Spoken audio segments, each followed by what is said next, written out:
Namaskar. A warm welcome to World News, an Indian perspective on All India Radio. This is Nishit Kumar bringing glimpses of major developments of the day from across the globe. The headlines: 12 dead and over 100 injured in a blast in Afghanistan. India rejects Chinese claims of a simultaneous outbreak of the coronavirus across the world. US-backed Israeli delegation to formalize relations with Bahrain. Iran announces termination of travel and trade restrictions on the 5th anniversary of the Iran deal. And in badminton, Japan's Okuhara Nozomi beats Spain's Carolina Marin to win the Denmark Open.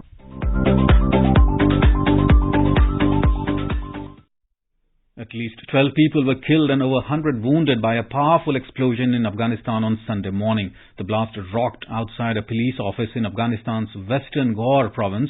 Tariq Aryan, spokesman for the Interior Ministry of Afghanistan, confirmed in a tweet. The officials say that many of the wounded are in a critical condition. The spokesman further tweeted, holding the Taliban responsible for the blasts. Encouraged by the people's response in Gujranwala rally, the 11-party opposition alliance, Pakistan Democratic Movement, will hold its second power show in Karachi on Sunday. The earlier rally, hosted by the Pakistan People's Party PPP, saw Pakistan opposition leaders and thousands of people protesting against the Prime Minister Imran Khan government. Pakistani Muslim League Nawaz PMLN Vice President Maryam Nawaz will make her first public appearance in the metropolis. PPP Chairperson Bilawal Bhutto Zardari expressed confidence about the success of the show and eventual fall of the Imran Khan-led government. Union Health Minister Harsh Vardhan on Sunday refuted the claim made by China that there was a simultaneous outbreak of coronavirus across the world, citing lack of clinching evidence to support the argument. Answering a question during his weekly public media interaction, the minister asserted that Wuhan in China is recognized worldwide as the first instance of the outbreak of COVID-19 being reported. To validate this claim that there were multiple focal points across the world, I would like to make it clear that no such clinching evidence is as yet available regarding this. Therefore, the reported outbreak of COVID-19 from Wuhan in China has been recognized as the first report worldwide. In response to a question on India's dependence on China for active pharmaceutical ingredients, the Prime Minister said that measures have been taken to make India self-reliant in the manufacturing of APIs.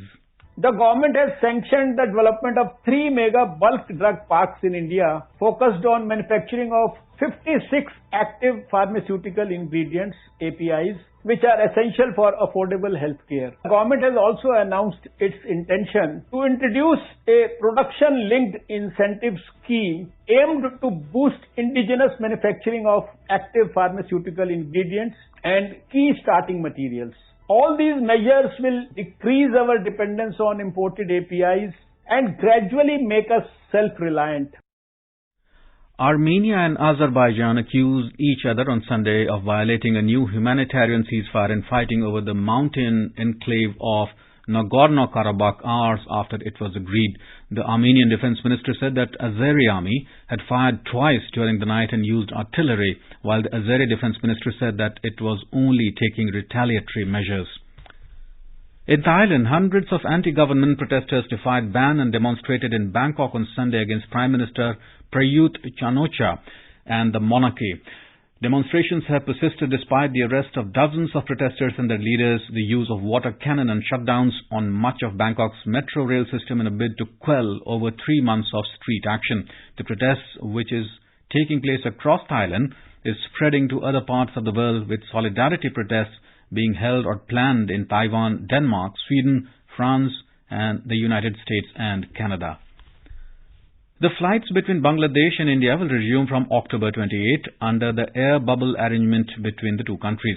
The Bangladeshi Airlines will be operating flights from Dhaka to Delhi, Kolkata and Chennai, while the Indian carriers will have flights from Delhi, Kolkata, Chennai and Mumbai to Dhaka. This is All India Radio giving you the world news. The Shanghai Cooperation Organization members have come together to develop and hone their startup ecosystems. The first ever Seo Startup Forum will be launched on the 27th of October 2020 ahead of the Seo Trade Ministers meeting.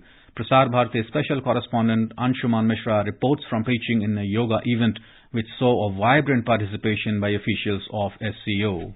The yoga event witnessed vibrant participation of ambassadors of SCO missions in China and Chinese officials. Mr. Mistry noted that India's association with SCO countries is a bonding born of shared history, shared culture and shared interests. He said yoga is a part of India's contribution to strengthening cultural cooperation among SCO countries. In enriching the agenda of SCO and many initiatives proposed by India in the fields of economics and trade, startups, healthcare, science and technology and culture have been supported by SCO members. The International Day of Yoga is celebrated every year in many cities all over China. SCO Secretary General Vladimir Noro also participated in yoga event and appreciated its role in promoting people-to-people interaction among SCO countries. Anshuman Mishra for World News, All India Radio, Beijing. An Israeli delegation accompanied by the U.S. Treasury Secretary flew to Bahrain on Sunday to formalize nascent relations and broaden Gulf cooperation.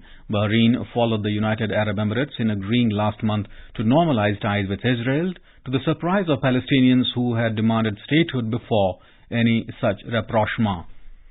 Israel and the United Arab Emirates UAE have reached a bilateral agreement to protect and promote investments in each other's countries, both finance ministries said on Sunday. The agreement is one of the first between the UAE and Israel after they agreed to normalize relations in August. Prime Minister Narendra Modi today congratulated Prime Minister of New Zealand Jacinda Ardern on her resounding victory. In a tweet, Mr. Modi said he is looking forward to work together for taking India-New Zealand relationship to a higher level. Now, let us take a look at the coronavirus updates. According to WHO data, the number of infected cases has crossed 39.44 million worldwide. British Senior Minister Michael Gove ruled out imposing blanket restrictions across the country to tackle a surge in the cases of the virus.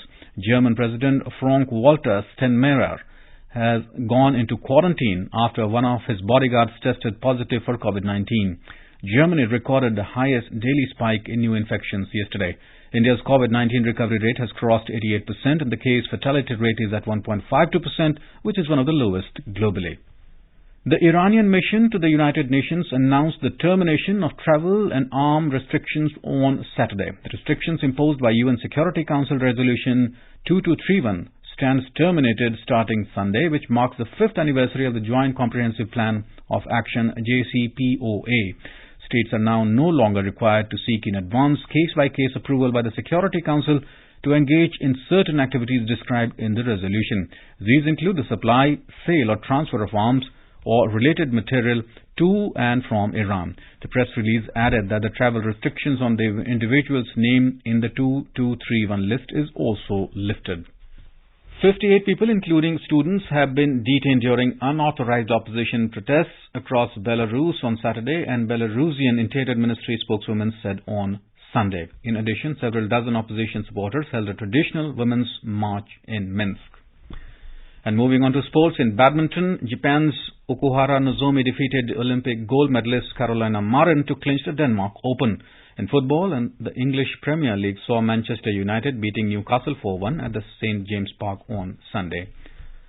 China on Sunday detailed steps to grant more autonomy to Shenzhen, letting the southern financial and technology hub pilot reforms in market developments and economic integration. The changes announced by the National Development and Reform Commission include more flexibility to pursue reforms in cross-border arbitration, land use and other such areas. India is celebrating its 151st birth anniversary of Mahatma Gandhi. Before we end, let us listen to Vaishnava Jan by artists from Egypt.